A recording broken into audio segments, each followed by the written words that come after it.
Hi dears, ഈ ഒരു വീഡിയോയിലൂടെ ഡിസ്കസ് ചെയ്യുന്നത് Calicut university 4th semester BCom FIUGPയുടെ ഭാഗമായിട്ട് വരുന്ന ബിസിനസ് സ്റ്റാറ്റിസ്റ്റിക്സിൻ്റെ എക്സാം ഓറിയൻറ്റഡ് ക്ലാസ്സാണ്.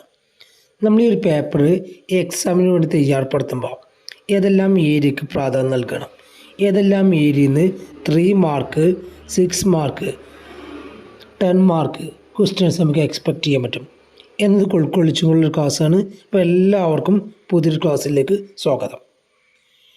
ബിസിനസ് സ്റ്റാറ്റിസ്റ്റിക്സിൻ്റെ സിലബസിൽ 4 മൊഡ്യൂളുകളാണ് വരുന്നത്. അതിൽ first module introduction to business statistics ആണ്. തിയറി മാത്രം വരുന്ന ഒരു മൊഡ്യൂളാണ്. Second module correlation and regression analysis ആണ്. ഈ ഒരു പേപ്പറിലെ വളരെ പ്രധാനപ്പെട്ട ഒരു മൊഡ്യൂളാണ് correlation and regression analysis. Then set തിയറിയാണ്, അതിലാണ് പ്രോബബിലിറ്റി കാര്യങ്ങളൊക്കെ വരുന്നത്. ദെൻ തിയററ്റിക്കൽ ഡിസ്ട്രിബ്യൂഷൻ ആണ്, അവിടെ 3 ഡിസ്ട്രിബ്യൂഷനും അതുമായി ബന്ധപ്പെട്ട കാര്യങ്ങൾ വരുന്നുണ്ട്. അപ്പോൾ ഏറ്റവും പ്രധാനപ്പെട്ട മൊഡ്യൂൾ എന്ന് പറഞ്ഞാൽ മൊഡ്യൂൾ 2 തന്നെയാണ്. ബാക്കിയുള്ള മൊഡ്യൂളിനും നല്ലോണം പ്രാധാന്യം നൽകുക. അപ്പോൾ 3 മൊഡ്യൂളിലാണ് പ്രോബ്ലംസ് വരുന്നത്. ഫസ്റ്റ് മൊഡ്യൂളിൽ എന്തില്ല, പ്രോബ്ലംസ് ഇല്ല. അപ്പോൾ ഓരോ മൊഡ്യൂളിലെയും കാര്യങ്ങൾ നമുക്ക് ഡീറ്റെയിൽഡ് ആയിട്ട് നോക്കാം. Module 1 introduction to business statistics. ഈ ഒരു മൊഡ്യൂൾ നമ്മൾ ഫസ്റ്റ് അറിഞ്ഞിരിക്കേണ്ടത് എന്താണ് ബിസിനസ് സ്റ്റാറ്റിസ്റ്റിക്സ് എന്നാണ്. സ്റ്റാറ്റിസ്റ്റിക്സ് എന്ന് പറഞ്ഞാൽ അഗ്രിഗേറ്റ്സ് ഓഫ് ഫാക്റ്റാണ്. നമ്മൾ ഇൻഡിവിജ്വൽ ഫാക്റ്റിനെ സ്റ്റാറ്റിസ്റ്റിക്സ് എന്ന് പറയില്ല. അതുപോലെ തന്നെ ഈ സ്റ്റാറ്റ് എക്സ്പ്രസ് ചെയ്യുക ന്യൂമറിക്കൽ ഡാറ്റയാണ്, ക്വാണ്ടിറ്റേറ്റീവ് ഡാറ്റയാണ്, ക്വാളിറ്റേറ്റീവ് ഡാറ്റ അല്ല. അപ്പോൾ സ്റ്റാറ്റിയുടെ മീനിങ്ങും ഡെഫിനിഷനും കൃത്യമായിട്ട് അറിഞ്ഞിരിക്കണം.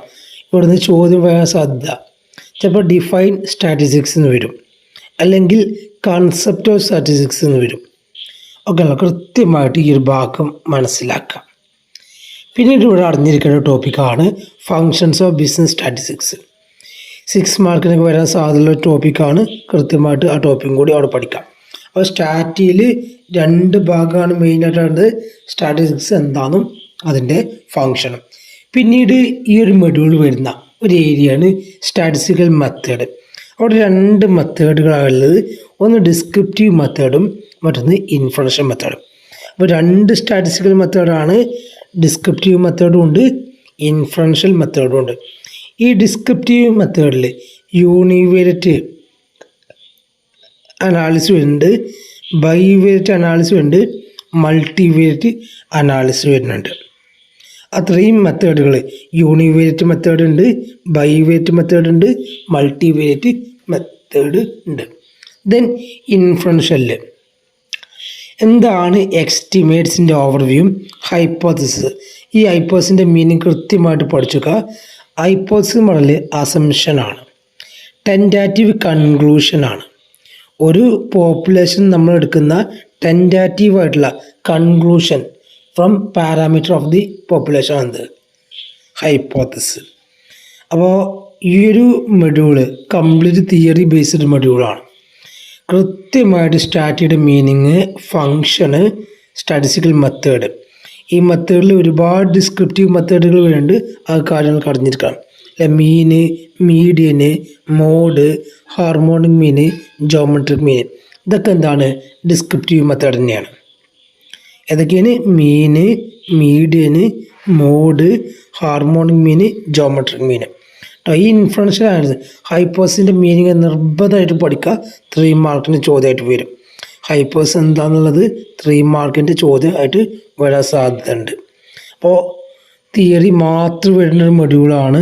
അപ്പോൾ തിയറിയൊക്കെ പഠിക്കുന്നവർ ഈ ഒരു മൊഡ്യൂളിനൊക്കെ നല്ലോണം പ്രാധാന്യം നൽകാം. ദെൻ സെക്കൻഡ് മൊഡ്യൂള് വളരെ പ്രധാനപ്പെട്ട മൊഡ്യൂളാണ്. ഈ ഒരു പേപ്പറിൽ ഒക്കെ വരാൻ സാധ്യത ഈ ഒരു മൊഡ്യൂളിൽ നിന്നാണ്. 2 ഏരിയകളാണ് ഈ ഒരു മൊഡ്യൂളിൽ വരുന്നത്. ഒരു ഏരിയ കോറിലേഷനും മറ്റൊരു ഏരിയ റിഗ്രഷനും. കോറിലേഷൻ എന്ന് പറഞ്ഞാൽ degree of relation between 2 variable. 2 variable തമ്മിലുള്ള ഡിഗ്രി ഓഫ് റിലേഷൻഷിപ്പ്. കൃത്യമായിട്ട് ആ മീനിങ് 3 മാർക്ക് നമുക്ക് എക്സ്പെക്റ്റ് ചെയ്യാൻ പറ്റുന്ന ക്വസ്റ്റ്യൻ ആണ്. ആ ചോദ്യം ഉണ്ടായിരിക്കും പരീക്ഷയ്ക്ക്. ഇതാണ് degree of relationship between 2 variable. 2 variable തമ്മിലുള്ള റിലേഷൻഷിപ്പാണിത് കോറിലേഷൻ. 2 വേരിയബിൾ തമ്മിലുള്ള റിലേഷൻഷിപ്പിന് പറഞ്ഞ പേരാണിത് കോറിലേഷൻ. അപ്പോൾ കോറിലേഷൻ്റെ മീനിങ്ങും ഡെഫിനിഷനും കൃത്യമായിട്ട് അറിഞ്ഞിരിക്കണം. ദെൻ പിന്നീട് വരുന്ന ടോപ്പിക്കാണ് ടൈപ്സ് ഓഫ് കോറിലേഷൻ. അതിൽ പോസിറ്റീവ് കോറിലേഷൻ ഉണ്ട്. രണ്ട് വേരിയബിൾ സെയിം ഡയറക്ഷനിലാണ് മൂവ് ചെയ്യുന്നുവെങ്കിൽ അതിൻ്റെ പറഞ്ഞ പേരാണിത് positive correlation. If two variable move the same direction, ഒരു വേരിയബിൾ കൂടുമ്പോൾ അടുത്ത വേരിയബിളും കൂടുന്നു, അതിനെ പറഞ്ഞ പേരാണിത് പോസിറ്റീവ് കോറിലേഷൻ. നെഗറ്റീവ് എന്ന് പറഞ്ഞല്ലോ അല്ലേ, ഓപ്പോസിറ്റ് ഡയറക്ഷൻ, വൺ വേരിയബിൾ കൂടുമ്പോൾ അനദർ വേരിയബിൾ കുറയും. അപ്പോൾ സെയിം മൂവ്മെൻ്റ് ആണെങ്കിൽ പോസിറ്റീവ് എന്നും ഓപ്പോസിറ്റ് ഡയറക്ഷൻ ആണെങ്കിൽ നെഗറ്റീവ് കോറിലേഷനും. ദെൻ ലീനിയർ കോറിലേഷനും നോൺ ലീനിയർ കോറിലേഷനും. അപ്പോൾ കോറിലേഷൻ എന്താവാം, ലീനിയർ ആവാം, നോൺ ലീനിയർ ആവാം. ദെൻ സിമ്പിൾ ഉണ്ട്, പാർഷ്യൽ ഉണ്ട്, മൾട്ടിപ്പിൾ കോറിലേഷൻ ഉണ്ട്.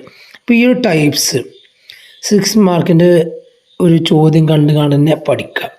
അപ്പോൾ കോറിലേഷൻ്റെ മീനിങ്ങും ടൈപ്സും നിർബന്ധമായിട്ടും അറിഞ്ഞിരിക്കണം. ദെൻ പിന്നീട് വരുന്ന പ്രധാനപ്പെട്ട ഏരിയയാണ് മെത്തേഡ്സ് ഓഫ് കോറിലേഷൻ. അതിൽ 2 മെത്തേഡുകളാണ് വരുന്നത്. ഒന്ന് ഗ്രാഫിക് മെത്തേഡ്. ഗ്രാഫിക് മെത്തേഡിൽ 2 മെത്തേഡ് വരുന്നുണ്ട്. ഒന്ന് കോറിലേഷൻ ഗ്രാഫും മറ്റൊന്ന് സ്കാറ്റർ ഡയഗ്രാം. അവിടെ സ്കാറ്റർ ഡയഗ്രാം കൃത്യമായിട്ട് പഠിക്കാം. സ്കാറ്റർ ഡയഗ്രാം എന്താണ്, അതിൽ ഓരോ സ്കാറ്റർ ഡയഗ്രാം വരയ്ക്കാൻ പോസിറ്റീവ് കോറിലേഷൻ്റെയും നെഗറ്റീവ് കോറിലേഷൻ്റെയും സീറോ കോറിലേഷൻ്റെയൊക്കെ സ്കാറ്റർ ഡയഗ്രാം വരയ്ക്കാൻ കൃത്യമായിട്ട് പഠിക്കുക. നമ്മൾ അതിൻ്റെയൊക്കെ ക്ലാസ്സുകൾ പ്രൊവൈഡ് ചെയ്തിട്ടുണ്ട്, വാച്ച് ചെയ്യാം. ദെൻ രണ്ടാമത്തെ മെത്തേഡാണ് correlation coefficient method. Correlation coefficient method ഇവിടുന്നാണ് പ്രോബ്ലം. ഈ ഒരു പേപ്പറിൽ എസ് വരാൻ ഏറ്റവും കൂടുതൽ സാധ്യതയുള്ള ടോപ്പിക്കാണ് Karl Pearson coefficient of correlation. അപ്പോൾ ഇത് കൃത്യമായിട്ട് പഠിക്കുക. അതിൻ്റെയൊക്കെ പ്രോബ്ലം നമ്മൾ ചാനലിലൂടെ അപ്ലോഡ് ചെയ്തിട്ടുണ്ട്. 3 പ്രോബ്ലംസോളം ചെയ്തിട്ടുണ്ട്. അത്തരം പ്രോബ്ലംസ് നിങ്ങൾ വർക്കൗട്ട് ചെയ്ത് കഴിഞ്ഞാൽ Karl Pearson coefficient of correlation കൃത്യമായിട്ട് പഠിക്കും. 10 മാർക്ക് ആ ഭാഗത്ത് നിന്ന് നിങ്ങൾക്ക് നേടാനും കഴിയും. ഇനി കാൾ പിയേഴ്സണോട് വന്നിട്ടില്ലെങ്കിൽ മറ്റൊരു സാധ്യത സ്പിയർമാൻ റാങ്ക് കോറിലേഷനാണ്. അപ്പോൾ റാങ്ക് കോറിലേഷൻ, റാങ്ക് നൽകിയിട്ടുള്ളതും റാങ്ക് കിട്ടിക്കഴിഞ്ഞാൽ റാങ്ക് ഡിഫറൻസ് കാണുക, ഡി സ്ക്വയർ കാണുക. ഇനി നമുക്ക് കുറച്ച് ഡാറ്റകളാണ് നൽകിയിട്ടുള്ളത്, അതിന് റാങ്ക് കൊടുക്കുക. ഏറ്റവും വലിയ സംഖ്യക്ക് 1 റാങ്ക്, ആ രീതിയിൽ റാങ്ക് കൊടുക്കുക. ഇതാണ് റിപ്പീറ്റഡ് റാങ്ക്. അപ്പോൾ ഇവിടുന്ന് ചോദ്യം വരിക വെച്ചാൽ റിപ്പീറ്റഡ് റാങ്ക് വരുന്ന ഒരു റാങ്ക് കോറിലേഷൻ്റെ പ്രോബ്ലം ആയിരിക്കും. അപ്പോൾ അതും കൂടി മനസ്സിലാക്കുക. അപ്പോൾ ഈ ഒരു ഭാഗത്ത് ചോദ്യം പരീക്ഷയ്ക്ക് ഉണ്ടായിരിക്കും കേട്ടോ. ചിലപ്പോൾ എസ് വന്നിട്ടില്ലെങ്കിൽ 5 മാർക്കിന് വരും. അപ്പോൾ കാൾ പിയേഴ്സണും റാങ്ക് കോറിലേഷനും നിർബന്ധമായിട്ടും അങ്ങോട്ടും ഇങ്ങോട്ടും മാറരുത്. ചോദ്യം കൃത്യമായിട്ട് വായിക്കുക. പല വിദ്യാർത്ഥികളും റാങ്ക് കോറിലേഷൻ ചോദിച്ചു കഴിഞ്ഞാൽ കാൾ പിയേഴ്സൺ ചെയ്യും. അങ്ങനെ ചെയ്ത് കഴിഞ്ഞാൽ നിങ്ങൾക്ക് 0 മാർക്കാണ് ലഭിക്കുക. ആ കാര്യം കൃത്യമായിട്ട് മനസ്സിലാക്കട്ടോ. ചോദ്യം കോറിലേഷൻ എന്ന് പറഞ്ഞു കഴിഞ്ഞാൽ കാൾ പിയേഴ്സൺ ആണ്. ഇനി Karl Pearson coefficient of correlation പറഞ്ഞാലും എന്തുതന്നെയാണ് കാൾ പിയേഴ്സൺ. റാങ്ക് എന്ന് കണ്ടു കഴിഞ്ഞാൽ അവിടെ സ്പിയർമാൻ റാങ്ക് കോറിലേഷനാണ്. ആ കാര്യം മാർക്കരുത്. ദെൻ കൺകറന്റ് ഡീവിയേഷൻ മെത്തേഡ് പക്ക സിമ്പിളായ ഏരിയയാണ്. കൺകറന്റ് ഡീവിയേഷൻ മെത്തേഡ് ക്ലാസ്സുകൾ പ്രൊവൈഡ് ചെയ്തിട്ടുണ്ട്. ആ ക്ലാസ്സൊക്കെ വാച്ച് ചെയ്ത് കഴിഞ്ഞാൽ ആ ഭാഗത്ത് ചോദ്യം വന്ന് കൃത്യമായിട്ട് ലഭിക്കും. യാതൊരു കോംപ്ലിക്കേഷനും അവിടെ ഇല്ല. ഇനി കോറിലേഷനുമായി ബന്ധപ്പെട്ട ഒരു പ്രധാനപ്പെട്ട ടേമാണ് പ്രോബബിൾ എറർ. കോറിലേഷൻ്റെ എഫിഷ്യൻസി കണ്ടെത്താനാണ് അതിൻ്റെ ഇക്വേഷൻ കൃത്യമായിട്ട് മനസ്സിലാക്കുക. 3 മാർക്കിൻ്റെ ചോദ്യം കണ്ടുങ്ങാണ്ട് മനസ്സിലാക്കുക. 0.6745 ഇൻറ്റു 1 - r² ഡിവൈഡഡ് ബൈ √10. ഇതാണ് പ്രോബബിൾ എററിൻ്റെ ഇക്വേഷൻ. കൃത്യമായിട്ട് പഠിക്കാം. അപ്പോൾ മെത്തേഡ്സ് 2 മെത്തേഡാണ് വരുന്നത്. ഒരു മെത്തേഡ് എന്താണ്, ഗ്രാഫിക്കൽ മെത്തേഡാണ്. മറ്റൊന്ന് കോറിലേഷൻ കോഎഫിഷ്യൻ്റ് മെത്തേഡാണ്. അതിൽ ഗ്രാഫിക്കൽ മെത്തേഡിൽ 2 മെത്തേഡാണ്, കോറിലേഷൻ ഗ്രാഫും സ്കാറ്റർ ഡയഗ്രാം. അതിൽ നിർബന്ധമായിട്ടും സ്കാറ്റർ ഡയഗ്രാമിൻ്റെ മീനിങ് പഠിക്കാം. ദെൻ കോറിലേഷൻ കോഎഫിഷ്യൻറ്റിൽ 3 method: Karl Pearson coefficient of correlation, Spearman rank correlation, concurrent deviation method. ഇനി റിഗ്രഷൻ. എന്താണ് റിഗ്രഷൻ? ഇവിടെ ശ്രദ്ധിക്കുക, റിഗ്രഷൻ പറഞ്ഞാൽ രണ്ട് വേരിയബിൾ തമ്മിലുള്ള റിലേഷൻഷിപ്പ് തന്നെയാണ്. പക്ഷേ ഇവിടെ predicting unknown values from non value. എന്താണ് റിഗ്രഷൻ? എന്താണ്? Predicting unknown value from non value. നമ്മൾ എന്ത് ചെയ്യുക അല്ലേ, നമുക്ക് തന്ന വാല്യൂന്ന് തരാത്ത വാല്യൂ കണ്ടുപിടിക്കാം. അതാണെന്ത്? റിഗ്രഷൻ. ഇനി ഇവിടെ കൃത്യമായിട്ട് അറിഞ്ഞിരിക്കേണ്ട ഒരു ടോപ്പിക്കാണ് difference between correlation and regression. 3 മാർക്കിനോ അല്ലെങ്കിൽ 6 മാർക്കിനൊക്കെ വരാൻ സാധ്യതയുള്ള ചോദ്യമാണ് കോറിലേഷനും റിഗ്രഷനും. കോറിലേഷൻ എന്താ? രണ്ട് വേരിയബിൾ തമ്മിലുള്ള റിലേഷൻ മാത്രമാണ്. റിഗ്രഷനിൽ എന്തും കൂടി ഉണ്ട്? പ്രൊഡിക്ഷനും കൂടി ഉണ്ട്. അപ്പോൾ കോറിലേഷൻ എന്തില്ല? പ്രൊഡിക്ഷൻ ഇല്ല. റിഗ്രഷനിൽ എന്തുണ്ട്? പ്രൊഡിക്ഷൻ ഉണ്ട്. Then regression line. Regression line എന്ന് പറഞ്ഞാൽ അല്ലേ, വൈ ഓൺ എക്സും ഉണ്ട്, എക്സ് ഓൺ വൈ ഉണ്ട്. Then regression equation. ഇവിടെ നമ്മൾ പഠിക്കേണ്ടത് റിഗ്രഷൻ ഇക്വേഷൻ ക്രിയേറ്റ് ചെയ്യാനും റിഗ്രഷനുമായി ബന്ധപ്പെട്ട പ്രോബ്ലംസും. അപ്പോൾ റിഗ്രഷൻ ലൈൻ എന്ന് പറഞ്ഞാൽ അല്ലേ, എക്സ് ഓൺ വൈയും ഉണ്ട്, വൈ ഓൺ എക്സും ഉണ്ട്. അത് ക്രിയേറ്റ് ചെയ്യാൻ കൃത്യമായിട്ട് അവിടെ പഠിക്കാം. ചിലപ്പോൾ അവിടുന്ന് ചോദ്യങ്ങൾ വരാൻ സാധ്യതയുണ്ട്. റിഗ്രഷൻ ഇക്വേഷൻ ക്രിയേറ്റ് ചെയ്യാനും അല്ലെങ്കിൽ റിഗ്രഷൻ ഇക്വേഷൻ ക്രിയേറ്റ് ചെയ്തിട്ട് അതിന് പ്രൊഡിക്ഷൻ്റെ ചോദ്യം വരാൻ സാധ്യതയുണ്ട്. പ്രൊഡിക്ഷൻ്റെ ചോദ്യമൊക്കെ നിങ്ങൾക്ക് വരാൻ സാധ്യത വളരെ കുറവാണ്. അധികം ഇക്വേഷൻ ഉണ്ടാക്കാനുള്ള ഒരു 6 മാർക്കിൻ്റെ ചോദ്യമാണ് അവിടുന്ന് സാധ്യത. Next module 3 set theory. ഈ ഒരു മൊഡ്യൂൾ നമ്മൾ ഫസ്റ്റ് അറിഞ്ഞിരിക്കേണ്ടത് സെറ്റ് തിയറി എന്താണ്, വെൻ ഡയഗ്രാംസ്. ജസ്റ്റ് അറിഞ്ഞിരുന്നാൽ മതി എന്താണ് സെറ്റ്.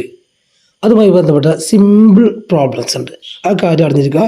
വെൻ ഡയഗ്രാം വരക്കാനും ഇവിടെ കൃത്യമായിട്ട് ഓരോന്നിൻ്റെയും ഒരു 4-5 വെൻ ഡയഗ്രാംസ് ഉണ്ട്. ആ 5 വെൻ ഡയഗ്രാംസും കൃത്യമായിട്ട് 4 സെറ്റിൻ്റെ വെൻ ഡയഗ്രാം, എ ഇൻ്റർസെക്ഷൻ ബിൻ്റെ വെൻ ഡയഗ്രാം, എ യൂണിയൻ ബിൻ്റെ വെൻ ഡയഗ്രാം, ആ വെൻ ഡയഗ്രാംസൊക്കെ വരക്കാൻ കൃത്യമായിട്ട് അറിഞ്ഞിരിക്കാം. പിന്നീട് ഇവിടെ വരുന്ന ഏറ്റവും പ്രധാനപ്പെട്ട ഏരിയയാണ് പ്രോബബിലിറ്റി. പ്രോബബിലിറ്റിയുടെ മീനിങ് നിർബന്ധമായിട്ടും അറിഞ്ഞിരിക്കണം, കൃത്യമായിട്ട് മനസ്സിലാക്കാം. പ്രോബബിലിറ്റി എന്ന് പറഞ്ഞാൽ chance of occurring and non occurring of an event or happening or non happening of an event. ഈ ഒരു മീനിങ് കൃത്യമായിട്ട് പഠിച്ചാൽ മതി. എന്താണ് chance of occurring or non occurring of an event, അല്ലെങ്കിൽ happening or non happening of an event.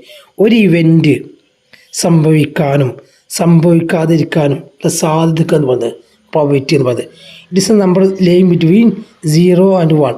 ഇതിൻ്റെ number എന്തായിരിക്കും? 0-നും 1-നും ഇടയിലായിരിക്കും. Probability എപ്പോഴും 0-നും 1-നും ഇടയിലായിരിക്കും. അപ്പോൾ ഇതിൻ്റെ ഡെഫിനിഷൻ കൃത്യമായിട്ട് അറിഞ്ഞിരിക്കുക. പിന്നീട് പ്രോബബിലിറ്റിയുമായി ബന്ധപ്പെട്ട ടേമുകൾ 3 മാർക്കിന് വരാൻ സാധ്യത വളരെ കൂടുതലാണ്. അതിലൊന്നാണ് റാൻഡം എക്സ്പെരിമെൻറ്റ്, 3 മാർക്കിന് കണ്ടന്റ് പഠിക്കുക. Sample space, sample point, event, ഇത്തരം ടേമുകൾ കൃത്യമായിട്ട് പഠിക്കുക. ഇവിടുന്ന് ചോദ്യങ്ങൾ ഉണ്ടായിരിക്കും. ദെൻ ഇവൻറ്റ് തന്നെ മ്യൂച്വലി എക്സ്ക്ലൂസീവ് ഇവൻറ്റും ഉണ്ട്, മ്യൂച്വലി ഇൻക്ലൂസീവ് ഇവൻറ്റും ഉണ്ട്. അപ്പോൾ ഇത്രയും ടേമുകൾ ഇവിടെ വരുന്നുണ്ട്. ആ ടേമുകൾ നിർബന്ധമായിട്ടും കവർ ചെയ്യും. പിന്നീട് പ്രോബബിലിറ്റിയിൽ വരുന്ന ഒരു ഏരിയയാണ് different definitions of probability. 3 definitions ആണ് വരുന്നത്. ഒന്ന് ക്ലാസിക്കൽ ഡെഫിനിഷൻ. ഈ ക്ലാസിക്കൽ ഡെഫിനിഷനിലാണ് നമ്മൾ കൂടുതൽ പ്രോബ്ലംസ് ചെയ്യുന്നത്. ഫേവറബിൾ ഡിവൈഡഡ് ബൈ നമ്പർ എന്ന് പറയുന്നത്. Then empirical definition 3 axiometric definition. അപ്പോൾ ഏതൊക്കെയാണ് 3 definition? Classical definition, empirical definition, axiometric definition. ഇങ്ങനെ 3 ഡെഫിനിഷൻ ഉണ്ട് പറഞ്ഞാൽ ചിലപ്പോൾ അവിടുന്ന് മാർക്ക് ലഭിക്കും. പിന്നീട് ഇവിടെ വരുന്ന ഭാഗമാണ് ബേസ് തിയറം. ബേസ് തിയറം എന്താണ് കൃത്യമായിട്ട് മനസ്സിലാക്കുക. അതിൻ്റെ ചെറിയൊരു പ്രോബ്ലം അറിഞ്ഞിട്ടില്ലെങ്കിൽ കുഴപ്പമില്ല, തിയറി നിർബന്ധമായിട്ടും. ഇവിടെ തിയറിയാണ് വരാൻ സാധ്യത. ബേസ് തിയറത്തിൻ്റെ തിയറി നിർബന്ധമായിട്ട് പഠിക്കാം. ബേസ് തിയറി എന്ന് പറഞ്ഞാൽ ഇൻവേഴ്സ് പ്രോബബിലിറ്റി ഡിസ്ട്രിബ്യൂഷനാണ്. ഇവിടെ ഇനി നമ്മൾ അറിഞ്ഞിരിക്കേണ്ടത് പ്രോബബിലിറ്റിയുമായി ബന്ധപ്പെട്ട പ്രോബ്ലംസാണ്. ഒരുപാട് പ്രോബ്ലംസ് ഉണ്ട് അല്ലേ. കോയിൻ്റെ പ്രോബ്ലം അറിഞ്ഞിരിക്കണം, കോയിൻ ടോസ് ചെയ്യുന്നത്. അതുപോലെ തന്നെ ഡൈസിൻ്റെ പ്രോബ്ലം അറിഞ്ഞിരിക്കണം. അതുപോലെ തന്നെ കാർഡിൻ്റെ പ്രോബ്ലം അറിഞ്ഞിരിക്കണം. കോമ്പിനേഷനുമായി ബന്ധപ്പെട്ട പ്രോബ്ലം അറിഞ്ഞിരിക്കണം. അതുപോലെ തന്നെ addition theorem, multiplication theorem, conditional property. ഇത്രയും ഭാഗങ്ങൾക്ക് അറിഞ്ഞിരിക്കണം. ഇതിൻ്റെ ഒക്കെ ക്ലാസ്സുകൾ അപ്ലോഡ് ചെയ്തിട്ടുണ്ട്. ആ ഭാഗം വാച്ച് ചെയ്ത് കഴിഞ്ഞാൽ കൃത്യമായിട്ട് നിങ്ങൾക്ക് ആ ഭാഗം മനസ്സിലാവും. പ്രോബബിലിറ്റി നല്ലവണ്ണം പ്രോബ്ലംസ് ശ്രദ്ധിക്കുക. പ്രോബ്ലംസ് വാച്ച് ചെയ്യാത്തവരുണ്ടെങ്കിൽ ആ ഭാഗം കൃത്യമായിട്ട് വാച്ച് ചെയ്യാം. വളരെ പ്രധാനപ്പെട്ട ഏരിയയാണ്.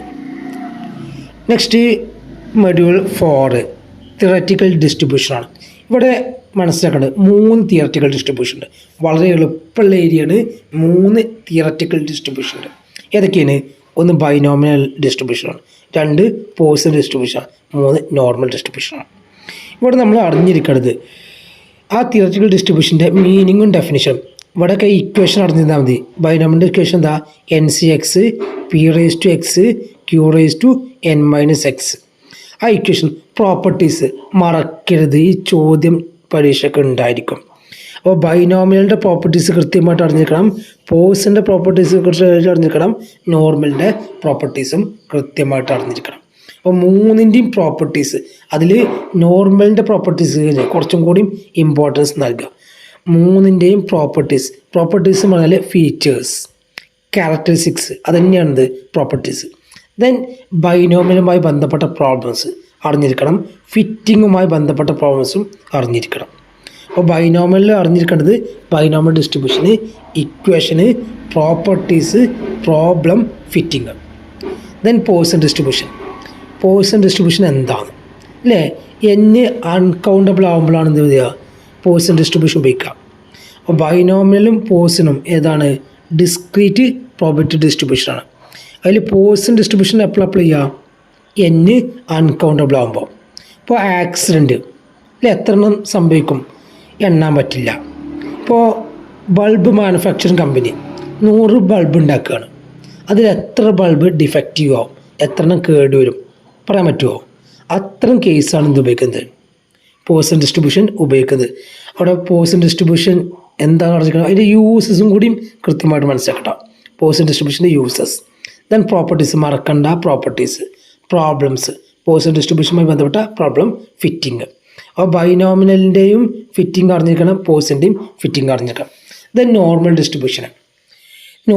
ഡിസ്ട്രിബ്യൂഷൻ എന്താണ്? നോർമൽ കർവ് അല്ലേ, ഒരു കണ്ടിന്യൂസ് കർവാണ്. 2 സൈഡും എന്ത് ചെയ്യില്ല? ഇൻ്റർസെക്റ്റ് ചെയ്യില്ല. 2 സൈഡും അല്ലേ 0.5ഉം 0.5ആണ്. നോർമൽ കർവിൻ്റെ പ്രോപ്പർട്ടീസ് നിർബന്ധമായിട്ടും പഠിക്കുക. ആ കർവ് വരക്കാനും പഠിക്കുക. അതുമായി ബന്ധപ്പെട്ട സിമ്പിൾ പ്രോബ്ലം പഠിക്കുക. ഫിറ്റിംഗ് എന്ന് പറഞ്ഞിട്ടില്ലെങ്കിലും കുഴപ്പമൊന്നുമില്ല. ഈ ചോദ്യം വരാൻ സാധ്യത വളരെ കുറവാണ്. നോർമൽ ഡിസ്ട്രിബ്യൂഷൻ്റെ പ്രോപ്പർട്ടീസ് നിർബന്ധമായിട്ടും പഠിക്കുക. അതുമായി ബന്ധപ്പെട്ട പ്രോബ്ലത്തിനും വലിയ പ്രാധാന്യം കൊടുത്താലും കുഴപ്പമില്ല, പ്രോപ്പർട്ടീസ് നിർബന്ധമായിട്ടും പഠിക്കുക. അപ്പോൾ നമ്മൾ 4 മൊഡ്യൂളിലെയും കാര്യങ്ങൾ പറഞ്ഞു, കൃത്യമായിട്ട് മനസ്സിലാക്കുക. Okay, thank you.